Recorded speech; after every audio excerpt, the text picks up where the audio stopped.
esmane mulje sellest pisikesest paharetist. Alguses käime läbi, mis sellesse imeväiksesse kesta peidetud on.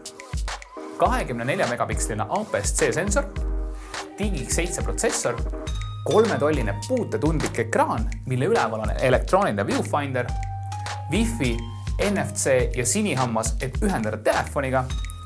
Aku eluajaks pakutakse umbes 200 pilti ja 15–45 mm mitte vahetatav objektiiv, mille avasuurus on laiemas otsas 2.8 ning telepool 5.6. Mis asi ta on? G1X on Canoni võrdlemisi kallis kompaktkaamera, küll aga läbi esmase kasutuse võin öelda, et tegemist on väga asjaliku tööriistaga. Ergonoomiliselt püsib ta väga hästi käes, nuppude asetus on loogiline ning menüüde kasutamine lihtne. Kest ise on korralikust rauast, ei klõbise ja on tunne, et hoiad käes hästi ehitatud asja. Esimene õhtupoolik käisime Samsung S9 väljakuulutamist vaatamas ning G1 oli ideaalse suurusega, et taskusse pista. Nii nagu selliste üritustega ikka. Valgus oli kohutav, aga pisikänon suutis manada väga okei video.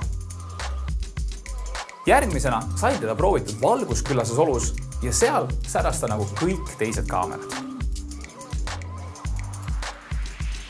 Juhul kui tabelites seda kõrvutada muude tootjate samalaadsete pakkumistega, siis on näha, et justkui teistel oleks võimalusi märgatavalt rohkem.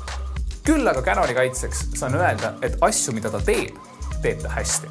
Võtame topeltpiksel autofookuse videos. Okei, videofännid, ärge nüüd hulluks minge. Autofookus tänases maailmas on oluline, sest et ühe mehe orkestreid on piisavalt palju. Ja see kaamera on peaaegu ideaalne vlogijatele ja sellesse suunda minevatele inimestele.